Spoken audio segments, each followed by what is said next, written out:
얼마 있다가 떠나 갈라디아와 부르기아 땅을 차례로 다니며 모든 제자를 굳건하게 하니라. 알렉산드리아에서 난 아볼로라 하는 유대인이 에베소에 이르니 이 사람은 언변이 좋고 성경에 능통한 자라. 그가 일찍이 주의 도를 배워 열심으로 예수에 관한 것을 자세히 말하며 가르치나 요한의 세례만 알 따름이라.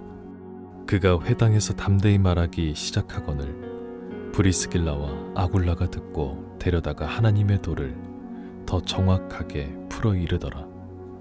아볼로가 아가야로 건너가고자 하므로 형제들이 그를 격려하며 제자들에게 편지를 써 영접하라 하였더니 그가 가매 은혜로 말미암아 믿는 자들에게 많은 유익을 주니 이는 성경으로서 예수는 그리스도라고 증언하여 공중 앞에서 힘있게 유대인의 말을 이기미르라. 제 19장. 아볼로가 고린도에 있을 때 바울이 윗지방으로 다녀 에베소에 와서 어떤 제자들을 만나 이르되 너희가 믿을 때 성령을 받았느냐? 이르되 아니라 우리는 성령의 계심도 듣지 못하였노라. 바울이 이르되 그러면 너희가 무슨 세례를 받았느냐? 대답하되 요한의 세례니라. 바울이 이르되 요한이 회개의 세례를 베풀며 백성에게 말하되 내 뒤에 오시는 이를 믿으라 하였으니 이는 곧 예수라 하거늘. 그들이 듣고 주 예수의 이름으로 세례를 받으니 바울이 그들에게 안수하매 성령이 그들에게 임하심으로 방언도 하고 예언도 하니 모두 12사람쯤 되니라. 바울이 회당에 들어가 석 달 동안 담대히 하나님 나라에 관하여 강론하며 권면하되 어떤 사람들은 마음이 굳어 순종하지 않고 무리 앞에서 이 도를 비방하거늘 바울이 그들을 떠나 제자들을 따로 세우고 두란노 서원에서 날마다 강론하니라. 2해 동안 이같이 하니 아시아에 사는 자는 유대인이나 헬라인이나 다 주의 말씀을 듣더라. 하나님이 바울의 손으로 놀라운 능력을 행하게 하시니 심지어 사람들이 바울의 몸에서 손수건이나 앞치마를 가져다가 병든 사람에게 얹으면 그 병이 떠나고 악귀도 나가더라. 이에 돌아다니며 마술하는 어떤 유대인들이 시험삼아 악귀 들린 자들에게 주 예수의 이름을 불러 말하되 내가 바울이 전파하는 예수를 의지하여 너희에게 명하노라 하더라. 유대의 한 제사장 스게와의 7 아들도 이 일을 행하더니 악귀가 대답하여 이르되 내가 예수도 알고 바울도 알거니와 너희는 누구냐 하며 악귀 들린 사람이 그들에게 뛰어올라 눌러 이기니 그들이 상하여 벗은 몸으로 그 집에서 도망하는지라. 에베소에 사는 유대인과 헬라인들이 다 이 일을 알고 두려워하며 주 예수의 이름을 높이고 믿은 사람들이 많이 와서 자복하여 행한 일을 알리며 또 마술을 행하던 많은 사람이 그 책을 모아 가지고 와서 모든 사람 앞에서 불사르니 그 책값을 계산한즉 은 5만이나 되더라. 이와 같이 주의 말씀이 힘이 있어 흥왕하여 세력을 얻느니라. 이 일이 있은 후에 바울이 마게도냐와 아가야를 거쳐 예루살렘에 가기로 작정하여 이르되 내가 거기 갔다가 후에 로마도 보아야 하리라 하고 자기를 돕는 사람 중에 디모데와 에라스도 2사람을 마게도냐로 보내고 자기는 아시아에 얼마 동안 더 있으니라. 그때쯤 되어 이 도로 말미암아 적지 않은 소동이 있었으니 즉 데메드리오라 하는 어떤 은장색 이 은으로 아데미의 신상 모양을 만들어 직공들에게 적지 않은 벌이를 하게 하더니 그가 이 직공들과 그러한 영업하는 자들을 모아 이르되 여러분도 알거니와 우리의 풍족한 생활이 이 생업에 있는데 이 바울이 에베소뿐 아니라 거의 전 아시아를 통하여 수많은 사람을 권유하여 말하되 사람의 손으로 만든 것들은 신이 아니라 하니 이는 그대들도 보고 들은 것이라. 우리의 이 영업이 천하여질 위험이 있을 뿐 아니라 큰 여신 아데미의 신전도 무시당하게 되고 온 아시아와 천하가 위하는 그의 위엄도 떨어질까 하노라 하더라. 그들이 이 말을 듣고 분노가 가득하여 외쳐 이르되 크다 에베소 사람의 아데미여 하니 온 시내가 요란하여 바울과 같이 다니는 마게도냐 사람 가이오와 아리스다고를 붙들어 일제히 연극장으로 달려 들어가는지라. 바울이 백성 가운데로 들어가고자 하나 제자들이 말리고 또 아시아 관리 중에 바울의 친구 된 어떤 이들이 그에게 통지하여 연극장에 들어가지 말라 권하더라. 사람들이 외쳐 어떤 이는 이런 말을 어떤 이는 저런 말을 하니 모인 무리가 분란하여 태반이나 어찌하여 모였는지 알지 못하더라. 유대인들이 무리 가운데서 알렉산더를 권하여 앞으로 밀어내니 알렉산더가 손짓하며 백성에게 변명하려 하나 그들은 그가 유대인인 줄 알고 다 한 소리로 외쳐 이르되 크다 에베소 사람의 아데미여 하기를 2시간이나 하더니 서기장이 무리를 진전시키고 이르되 에베소 사람들아 에베소 시가 큰 아데미와 제우스에게서 내려온 우상의 신전지기가 된 줄을 누가 알지 못하겠느냐. 이 일이 그렇지 않다 할 수 없으니 너희가 가만히 있어서 무엇이든지 경솔히 아니하여야 하리라. 신전의 물건을 도둑질하지도 아니하였고 우리 여신을 비방하지도 아니한 이 사람들을 너희가 붙잡아 왔으니 만일 데메드리오와 그와 함께 있는 직공들이 누구에게 고발할 것이 있으면 재판할 날도 있고 총독들도 있으니 피차 고소할 것이요 만일 그 외에 무엇을 원하면 정식으로 민회에서 결정할지라. 오늘 아무 까닭도 없는 이 일에 우리가 소요 사건으로 책만 받을 위험이 있고 우리는 이 불법 집회에 관하여 보고할 자료가 없다 하고 이에 그 모임을 흩어지게 하니라. 제 20장. 소요가 그침에 바울은 제자들을 불러 권한 후에 작별하고 떠나 마게도냐로 가니라. 안녕하십니까, 박세종 목사입니다. 주님의 이름으로 환영합니다. 2020년 12월 16일 수요 예배 시간입니다. 오늘도 말씀을 통하여 우리 모두에게 귀한 은혜가 있기를 간절히 소망합니다. 오늘은 바울의 3차 전도 여행에 대해서 한번 살펴보겠습니다. 계속해서 지금 바울의 생애에 대해서 우리가 함께 살펴보고 있는데요. 바울은 신약 성경에 있어서 예수님 다음으로 어찌 보면 예수님의 수제자인 베드로보다 훨씬 더 중요한 인물인지도 모릅니다. 그래서 지난 몇 주 동안 계속해서 바울의 생애에 대해서 살펴보고 있는데 오늘은 그 세 번째 바울의 3차 전도 여행 이 부분에 우리 함께 살펴보겠습니다.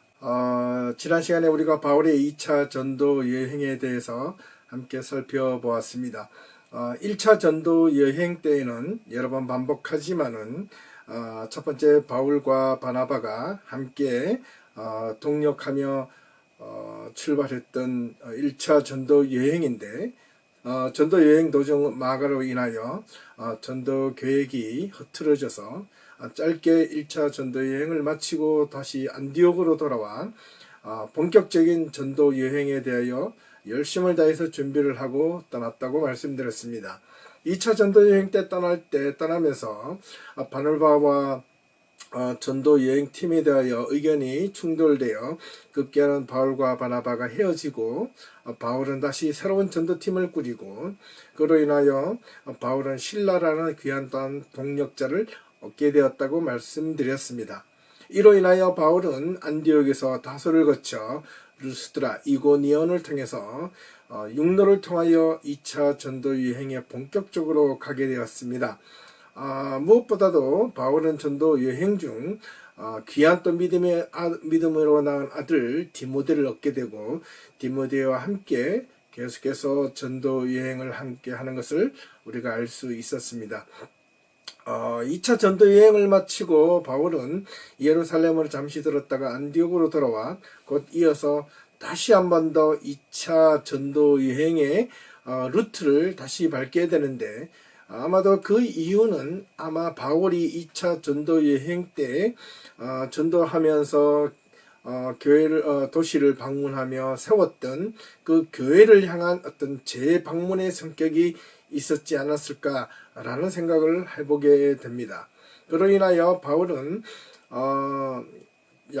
먼저 전체적으로 바울의 3차 전도 여행에 대한 루트를 우리가 함께 살펴볼 필요가 있는데요.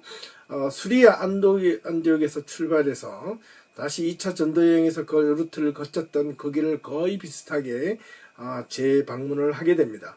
다소, 이고니온, 루스트라를 거쳐 에베소를 방문합니다. 이곳에서 바울은 약 2년 동안 머물며 복음을 전하게 되고 총 3년의 체류 기간을 갖게 됩니다. 이곳에서 오늘 우리가 유의심에서 볼 이 에베소 지역과 에베소에서 고린도 교회를 향하여 썼던 바울의 편지에 대해서 오늘 중점적으로 살펴보겠습니다.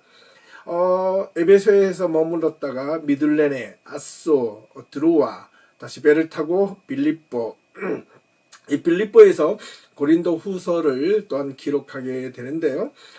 데살로니가를 또 거쳐서 베레아, 또 고린도를 재방문하게 되고 다시 베레아로 돌아와 데살로니가 빌립보를 거쳐 배를 타고 다시 드로아, 아소, 미들레네, 밀레도, 다시 배를 타고 바다라, 배를 타고 두로, 가이사랴, 그리고 예루살렘으로 3차 여행 전체를 마무리하는 장면이 사도행전 사실 18장에서 21장 16절까지의 내용입니다.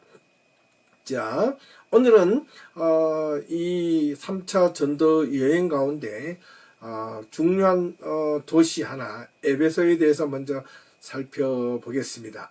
그 이전에 전체 3차 전도 여행에서 일어난 사건들을 총 크게 8가지로 제가 한번 분류해 보았습니다. 첫 번째는 갈라디아, 부르기아 지역이고 여기서 제자들을 만나 믿음을 굳게 해 주었다.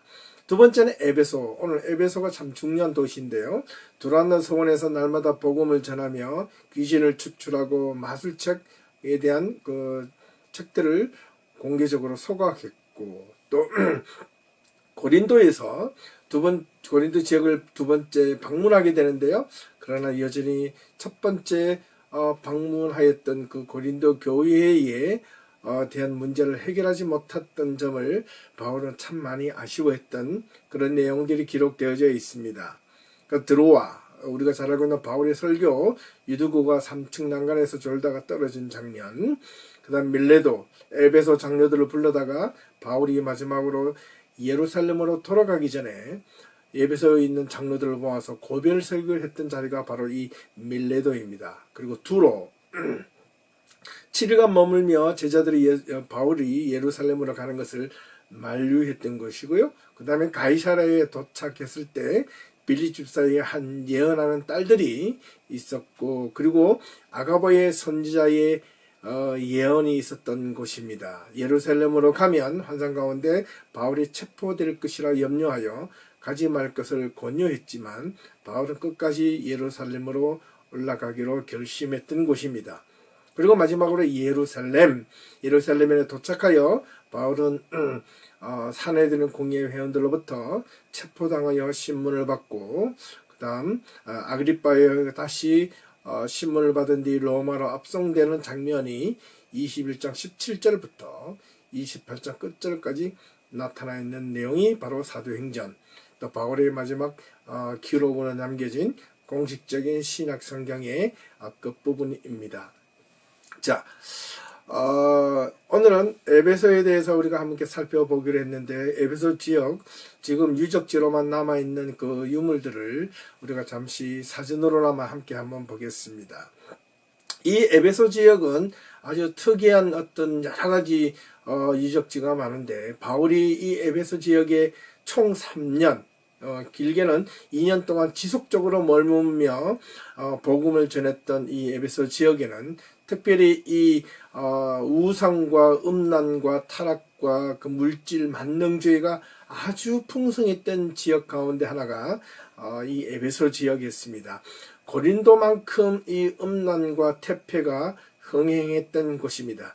그 음란과 태피라는 그 일면에는 상업적이고 어떤 여러 가지 태폐적인 것도 있지만은 종교적인 음란과 태폐도 의미하는 그 가운데 하나입니다. 그것이 그 가운데 하나가 바로 이 아데미 신전이라는 것이 있었습니다.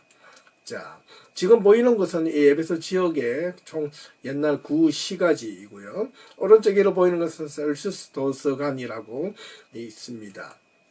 그리고 저 멀리 보이는 이 고대 유적지이고, 그 다음에 사도 요한의 교회가 보이기도 합니다. 이 에베소는 예수님의 어머니 마리아가 사도 요한과 함께 피신하여 죽을 때까지 머물렀던 곳으로 알려져 있습니다. 그리고 사도 요한이 에베소에서 머물다가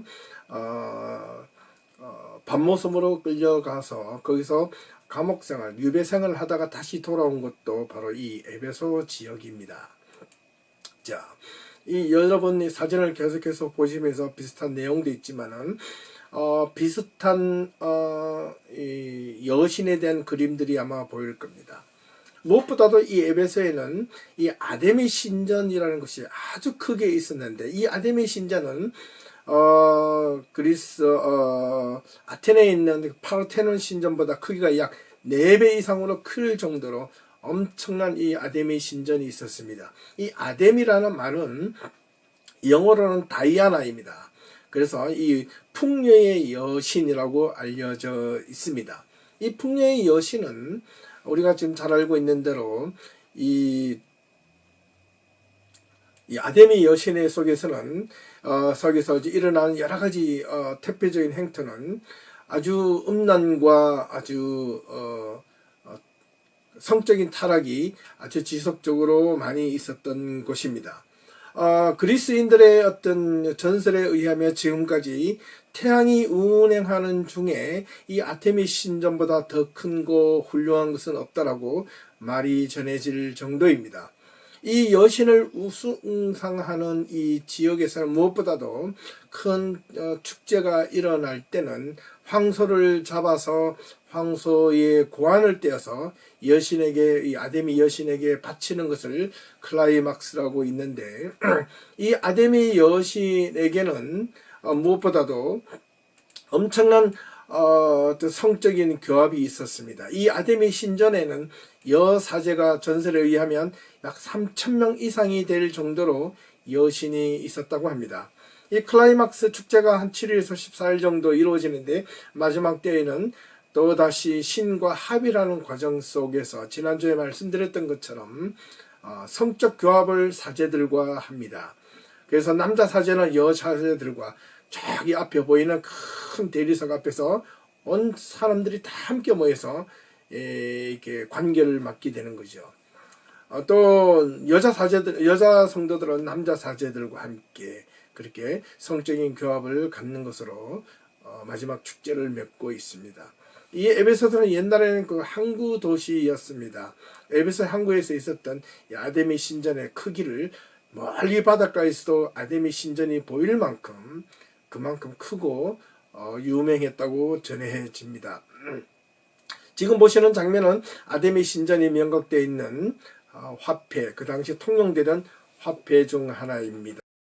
지금 보고 계시는 이 석상이 바로 아데미 여신입니다. 이 아데미, 지금 보이는 것은 로마 바티칸 박물관의 바깥에 전시되어 있는 이 아데미 석상입니다. 이 아데미에 대한 우리가 설명을 조금 해보면, 여신의 몸의 형태를 지니고 있는데 또는 아르테미스라고 하기도 하고 영어로는 다이아나 이렇게 표현합니다. 약간 이 내용에 대한 어떤 설명을 해보니, 머리에는 바벨론을 상징하는 어떤 성의 모양의 관을 쓰고 있고, 또 두 번째는 그 가슴에는 유방이 24개가 달려 있는데, 이거는 땅과 어떤 풍요를 상징하는 그런 풍요의 신으로 알려져 있기 때문에 저렇게 많은 어떤 유방의 모습들이 있습니다. 그리고 유방 밑에 있는 여러 가지 어떤 동물 모양은 특이한 사냥꾼 니무롯을 상징하는 사자, 호랑이, 또 사슴 등의 다양한 짐승들의 부조가 새겨져 있습니다. 이 아데미 신전의 제사장들은 남자들은 고자였다고 전해집니다. 3명의 여사제와 함께 의식을 주도했다고 전해지고요. 그 의식에는 항상 아까 말씀드린 대로 매음, 성적 행위가 있었습니다. 그래서 당시 이 에베소 사람들은 대부분 이 아데미 여신을 열심히 숭상하고 섬겼습니다. 에베소 시민들은 이 아데미 여신에게 에베소가 바쳐진 도시라는 것에 대하여 커다란 자부심을 갖고 있었고, 그런 모습들 때문에 이 아데미에 살고 있는 사람들은 언제나 이 아데미 여신을 향하여 풍요와 어떤 행복을 기원하는 그런 도시였기도 합니다. 그렇기 때문에 이 성적 혼음, 매음 행위는 그 당시에서는 어떤 타락이라기보다는, 퇴폐라기보다는 어떤 신에게 제사를 드리는 또 신과 그 교합을 하거나 합일되는 과정 중에 하나였기 때문에 그것을 어떤 음란이라고 보지는 않았습니다. 그러나 어떤 하나님의 입장에 봤을 때는 그거는 분명 그 타락이고 음란이고 퇴폐고 성적 타락이지요. 네. 그래서 구약 성경에도 우상을 섬기는 자를 간음하는 행위로 많이 표현하고 있습니다. 네. 또 이거는 또 부조의 또 벽화에 나타나 있는 그 사냥하는 아데미 신전의 모습이고, 오른쪽에는 저 아데미 신상이 있는데, 여러분들이 유럽을 방문하시다가 고대 유적지를 지나가실 때면 종종 저런 아데미 여신을 많이 발견하실 수 있습니다. 특히 로마, 그리스 또는 동부 유럽 쪽을 좀 자주 지나가시다 보면 어떤 데는 그 터키 지역에서는요, 이 에베소뿐만 아니라 중년 여러 지역에서도 저는 아데미 부조들을 많이 발견할 수 있습니다. 이게 또한 이거 로마에 있는 그 아데미 여신인데, 다이아나, 아르테미스죠. 예, 바티칸 박물관에 있는데 사슴을 사냥하는 장면이 있습니다. 아데미 여신은 사냥의 여신으로도 알려져 있지요. 예, 아데미 여신의 축지를 그리는 화 그림의 한 장면입니다. 예, 현재 에베소 지역은 저렇게 내륙으로 좀 들어와 있습니다. 예, 이 에베소 시내 한복판에도 지금 저렇게 아데미 여신이 호수의 중간에 자리 잡고 있다는 것을 기억하시면 좋겠고요. 자, 이번에는 이 에베소에 바울이 그렇게 애착을 가지며 머물렀던 이 에베소 도시의 특징을, 고대 도시의 특징을 한번 살펴보겠습니다. 소아시아의 수도 게스터 강구에서 약 5마일 상류에 있는 산유지 현재 이즈미르, 현재 터키의 항구 도시 이즈미르에서 약 80km 정도 위치한 도시, 로마 제국의 행정상, 교통상의 아주 중심 지역이었고 소아시아 7교회 가운데 하나였던 곳이었습니다. 예, 요한계시록에 보면 소아시아 7교회가 나오죠. 이 에베소 교회의 특징이 잘 나타나 있습니다. 두 번째는 이 에베소에 관한 첫 번째 역사적 언급은 BC 13세기경 히타이트 성경의 해족석의 비문에서 나오게 되는데, 이 아파사스라고 불렸던 도시가 바로 이 지역 에베소라고 추정이 됩니다. 그리고 기원 후 1세기의 에베소는 기독교인들에게는 무엇보다 중요한 도시 가운데 하나가 되었습니다. AD 37년에서 41년 사이에 기독교 전도에 주력하던 그리스도의 사도들이 예루살렘에서 추방을 당하게 되자 사도 바울과 2차, 3차 전도 여행 때 에베소를 방문하여 선교를 벌이고 교회를 세우기도 했던 곳입니다. 또한 사도 요한, 앞서 언급한 대로 사도 요한이 예수님의 어머니 마리아를 돌볼 임무를 부여받고 이 에베소에서 끝까지 말년을 함께 보냈던 장소로도 알려져 있습니다. 세 번째, 바울은 처음으로 2차 선교 여행 때 이 에베소에서 전도했다고 사도행전 18장 16절에 기록되어져 있습니다. 이 에베소라는 도시의 정치적인 상황은 특별히 로마의 자치 도시로서 제한된 범위 내에서 자치정부로 허용되어졌습니다. 독자적인 행정관이 있었고 민주적으로 선출된 통치기관으로 민회관과 순회재판소가 있다 전해집니다. 로마 총독과 로마 군대는 역시 예루살렘에 있었던 것처럼 파견되어 있었고요. 하지만 그 군인들은 정치적으로는 관여하지 않고 특별히 최소한의 군대만 남겨져 있었고 자치적인 것을 인정해 주었던 곳이기도 합니다. 무엇보다도 상업적으로는 세계적인 무역 항구 동시, 당시에는 엄청나게 항구 도시로 유명해졌습니다. 이 지역에 성행했던 무역을 관장할 뿐만 아니라 시리아, 인도, 아라비아, 이집트에서 온 세계 각국에서 몰려든 상인들이 식료품과 향료, 고급진 옷감에서부터 금과 은, 보석, 도자기, 여러 가지 노예에 이르기까지 온갖 상품을 거래하는 아시아 허브 역할을 했던 도시가 바로 이 에베소 지역이었습니다. 이 때문에 세계 각지에서 몰려온 상인들 또한 은행, 고리대금업자, 창고업자, 운수업자들은 물론 그들의 분쟁을 해결해 줄 법률가, 대서업자, 예술가, 철학자 등이 수많은 사람들이 이 에베소에 몰려와 살게 되었습니다.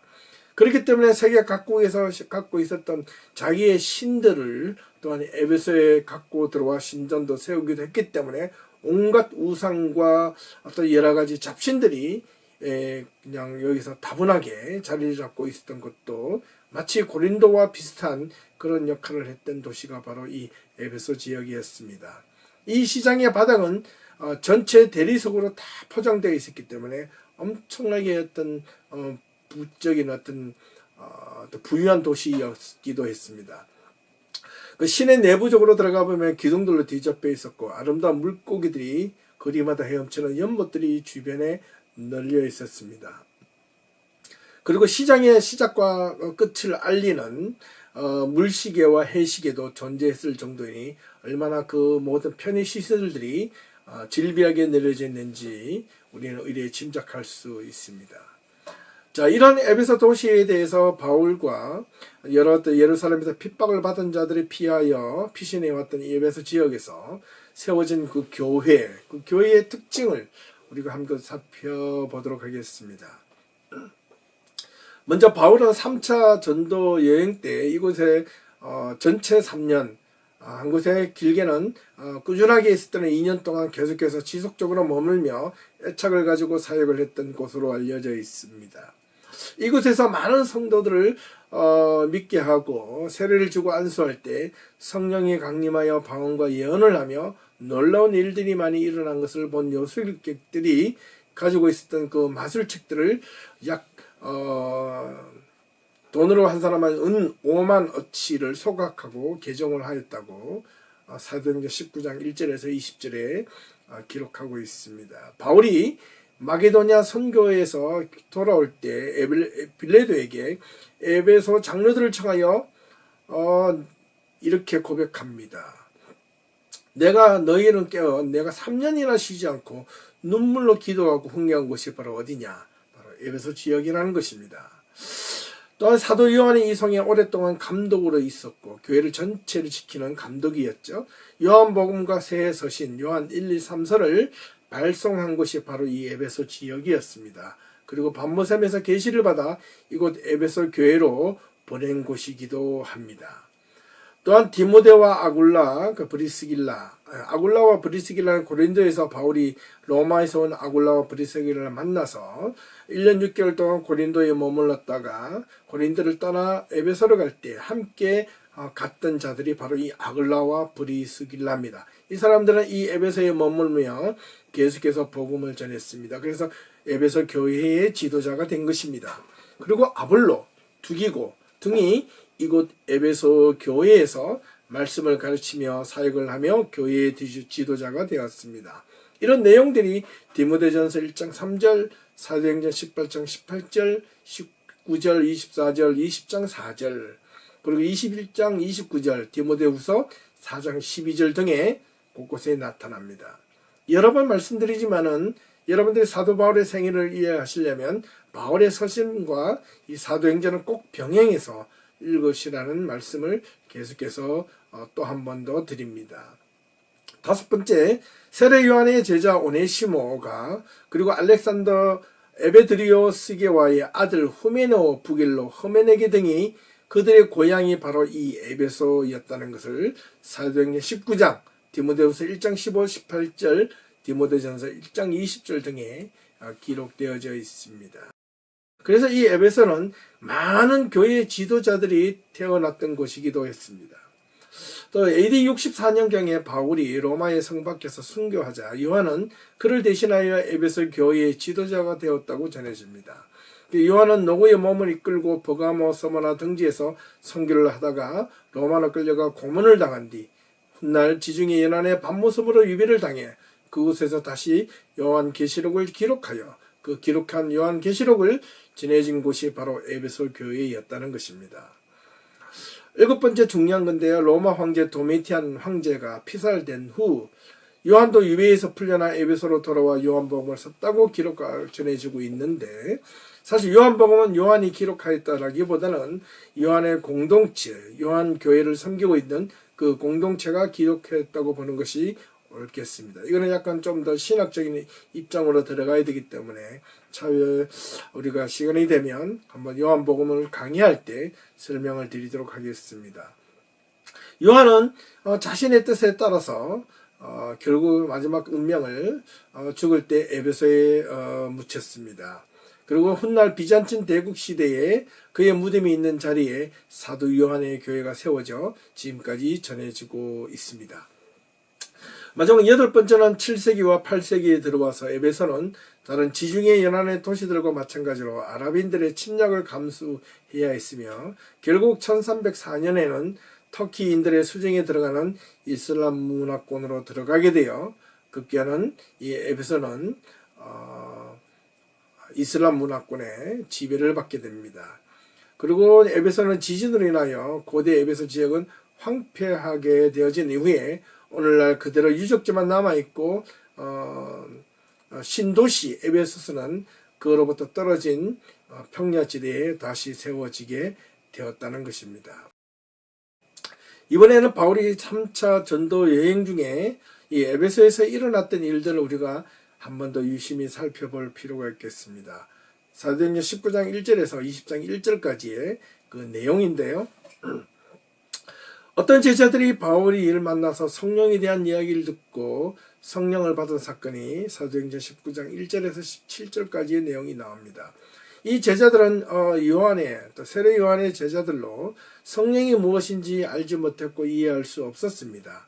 그러나 그 성령에 대하여 바울로부터 이야기를 듣고 세례를 받고 나서 성령이 임하여 그들의 마음이 기쁨과 감사함으로 충만했다라는 내용입니다.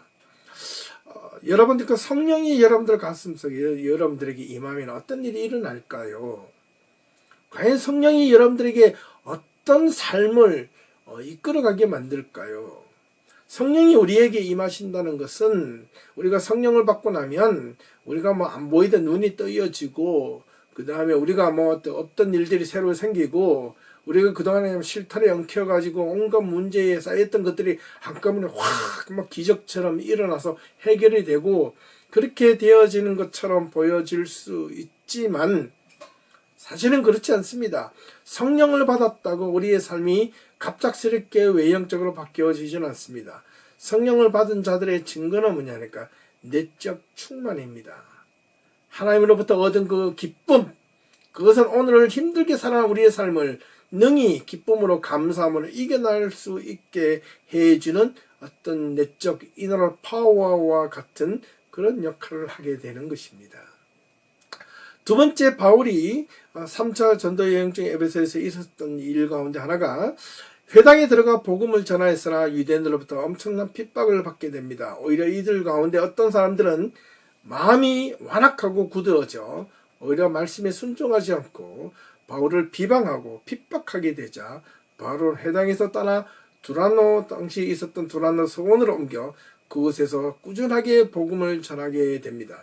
2년 동안 지속적으로 복음을 전하자 많은 유대인들과 헬라인들이 바울에 대한 복음을 듣고 회심하여 돌아오게 되었다고 기록하고 있습니다.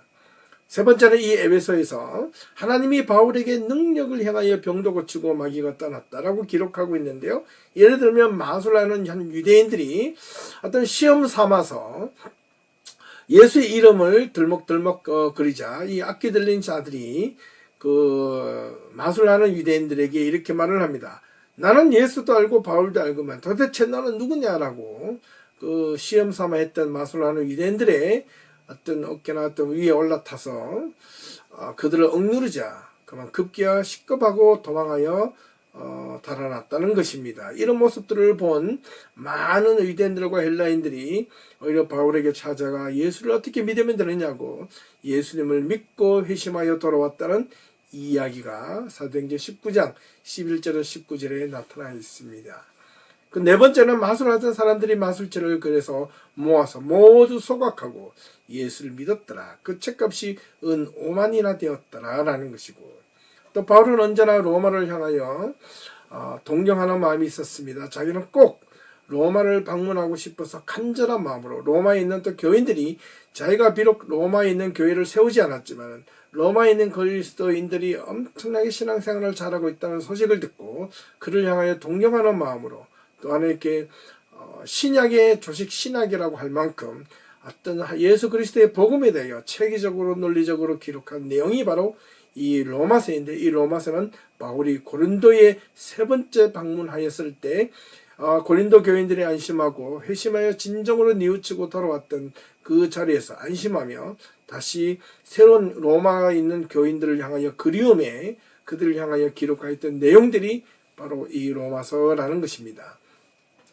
여섯 번째, 데메드리오 은장색 사건이 또 이 에베소에서 있었는데, 이 은으로 아데미 신앙 모형을 만들어 직공들에게 돈벌이를 하게 되었습니다. 근데 바울은 그 자리에 찾아가서 이 아데미 여신에게 은장색을 만들고 이렇게 막 돈벌이를 하는 사람들에게 이 모든 것들은 우상이고 버려야 할 것이라고 주장하자, 이 아데미 신전에 대한 신성 모독이고 자신들의 영업, 돈벌이에 방해될 것을 염려하여 바울을 급기야는 그 관청에다가 고발하게 됩니다. 그래서 이 바울은 이 고발당하고 신변에 위협을 당하게 되고, 또 당시에 그 관청의 서기장이 중재로 인하여 바울은 겨우겨우 그의 어떤 협박과 위협에서 벗어나 소요가 그친 뒤에 바울은 에베소에 더 이상 머무를 수 없게 되었고, 그로 떠난 것이 바로 빌립보 지역이었다는 것입니다.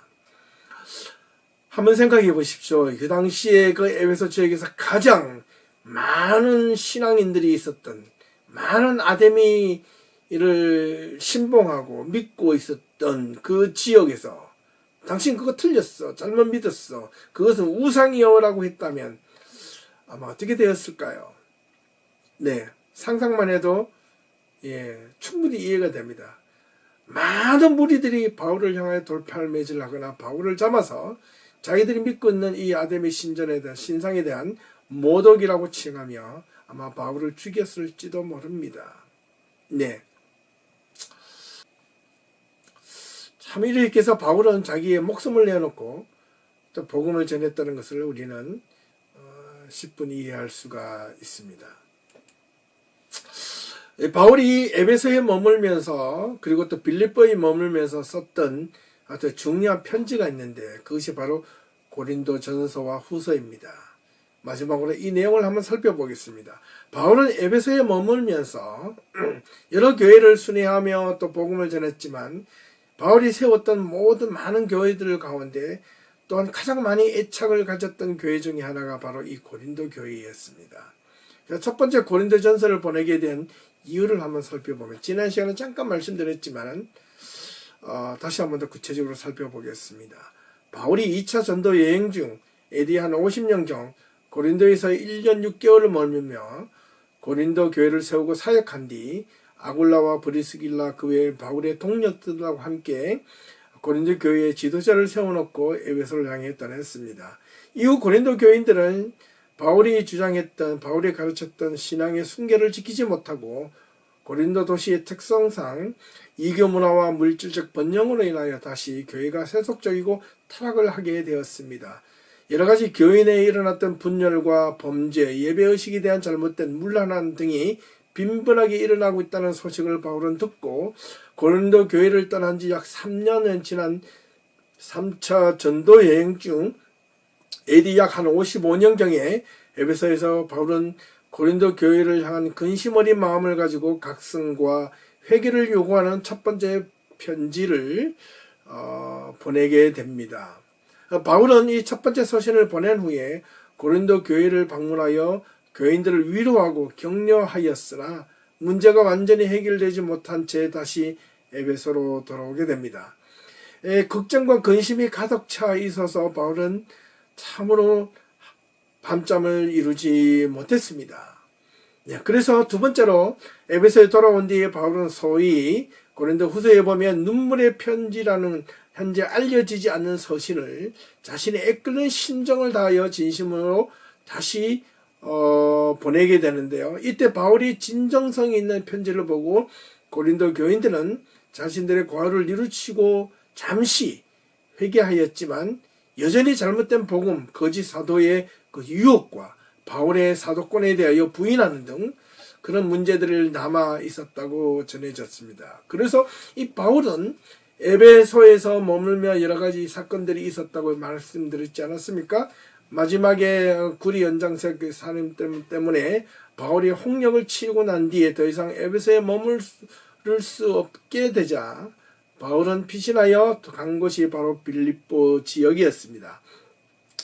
고린도 후서를 작성하기 전에 에베소에서 고린도 교인들을 향한 진정성 있는 눈물의 편지를 써서 보내었을 때 잠시 그들은 문제가 해결되어지는 듯 보여졌으나 여전히 그들 사이에서는 문제의 불씨가 남아 있었다고 전해집니다. 그래서 바울은 계속해서 고린도 교회의 문제를 해결하기 위하여 디도를 보냅니다. 이때 기근을 만나 고통을 당하고 있는 예루살렘 교회에 선교 헌금을 보낼 모양으로 그들에게 모금도 할 이중적인 계획을 가지고 디도를 보내었습니다. 바울은 에베소에서 디도를 가지고 올 소식을 기다리려 했으나 은장색 소요 사건으로 인하여 더 이상 에베소에 머물 수 없게 되자 바울은 그곳을 떠나 빌보에 머무르게 됩니다. 그곳에서 디도를 다시 만났습니다. 고린도 교회의 소식을 듣고 바울이 세 번째 보낸 이 고린도 후서의 편지를 보고 진짜 바울이 정말로 진정 어린 눈물 어린 편지를 또 한 번 쓰게 된 것을 보게 되면서 고린도 교인들은 자신의 잘못을 회개하고 다시 온전히 바울의 복음을 받아들였다는 소식을 이 디도는 가지고 빌립보로 찾아오게 됩니다. 그 소식을 들었던 바울은 감사한 마음으로 기쁨을 가지고 다시 디도를 통해 보낸 편지가 바로 고린도 후서였다는 거죠.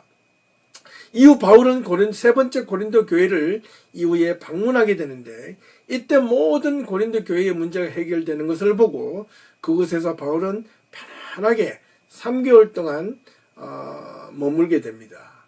그래서 바울은 3개월 동안 편안하게 있었던 것은 아니고요. 오히려 또 다른 교회를 향한 근심과 걱정과 염려를 가지고 간절한 마음을 가지고 썼던 편지가 무엇이었다? 앞서 말씀드린 대로 바로 로마서였다. 그곳에서 3개월 동안 머무르는 동안 로마를 향하여 방문하고 싶었던 간절한 야망과 또 조신신학적 어떤 체계적인 복음에 대한 예수 그리스도에 대한 그런 어떤 논리적인 설명을 덧붙여 기록한 것이 바로 로마서였다는 것입니다. 자, 오늘 마지막으로 정리를 한번 해보겠습니다. 이 에베소에서 있었던 사건을 중심으로 바울이 행한 이 3차 전도 여행, 에베소에 있었던 일을 중심으로 얻은 우리에게 주는 신앙적 교훈은 무엇일까? 첫 번째, 바울은 왜 이곳 에베소에서 그렇게 많은 애착을 가지며 복음을 전하려 했을까라는 겁니다. 그것은 바로 고린도 지역처럼 우상이 난무하고 타락과 향락이 심했던 곳이었습니다. 성경에 보면 이런 말도 있죠. 죄가 많은 곳에 은혜도 크다. 은혜도 많다. 그래서였던 걸까요? 고린도와 에베소는 특별하게 유사한 점이 많이 있습니다. 그래서 어떻게 보면 바울은 이 고린도와 에베소에 대한 애착이 이렇게 간절했는지도 모릅니다. 바울은 1차, 2차, 3차 전도여행 전체를 통틀어 가장 한 도시에서 오래 머물렀던 도시 2개를 뽑으라면 첫 번째가 에베소, 두 번째가 바로 고린도였습니다. 다른 지역은 고작 얼마 정도만 머물다가 떠나고 했던 지역이었습니다. 그만큼 바울에게는 이 고린도와 에베소는 심적으로, 신앙적으로, 여러 가지 마음적으로 아주 많이 거기에 마음을 두었던 곳이기도 했다는 것을 기억할 필요가 있습니다. 우리 모든 성도들이 자기가 섬기고 있는 교회에 대하여 교회에 대한 애착, 믿음에 대한 애착이 있는 것만큼 교회를 섬기려는 자기가 몸담고 있는 이 교회에 대한 애착, 사랑, 관심, 그리고 교회를 바르게 세우려고 하는 그런 노력과 헌신들이 우리는 더없이 더 많이 일어나야 하겠습니다. 무엇보다도 교회 지도자도 중요하지만 함께 그 교회를 섬기는 성도들이 교회를 온전하게 또 바르게 세워가려고 하는 우리 모두가 하나된 마음이 필요하다 하겠습니다. 무엇보다도 에베소가 중요한 이유는 무엇이었을까? 이 정치적으로, 상업적으로, 지리적으로 봤을 때 지역적 요충지였고, 그래서 바울에게는 무엇보다도 복음의 전진기지로 고린도처럼 활용을 할 수 있었던 것입니다. 또한 사도 요한이 예수님의 어머니 마리아와 함께 있었던 곳이고, 사도 요한이 밤모섬에 끌려가 고통을 받으며 또한 그곳에 유배생을 하는 동안 요한계시록을 기록하여 보냈던 그 편지를 보낸 곳이 바로 에베소였다는 것이고, 훗날 디모데가 사역하였던 교회가 바로 이 에베소 지역이었습니다. 세 번째, 바울이 고린도 교회를 향한 애끓는 마음을 통해 우리는 교회를 어떻게 바르게 세워야 할까? 또 교회를 바르게 세우는 것이 얼마나 힘들고 어려운가를 다시 한 번 더 알게 됩니다. 어떻게 하면 우리는 교회를 바르게 세울 수 있을까?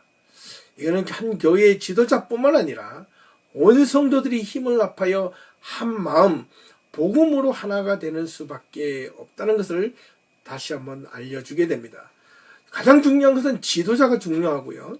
지도자가 한 교회의 방향을 올바르게 하나님의 복음으로 방향을 잡지 않으면 교회는 사교 모임이나 한 지도자의 자기의 욕망과 욕심에 따라서 겉으로는 복음, 믿음, 예배라고 이야기하지만은 실제적으로는 하나님의 진정성 있는 복음, 하나님의 뜻을 쫓아가기보다는 그 목회자의 자기 욕망, 자기 자리에 대한 안위, 한 지도자의 어떤 자기 개인의 비전, 그것이 교회 안에 자칫 잘못 투영될 수 있다는 것을 반드시 기억해야 됩니다.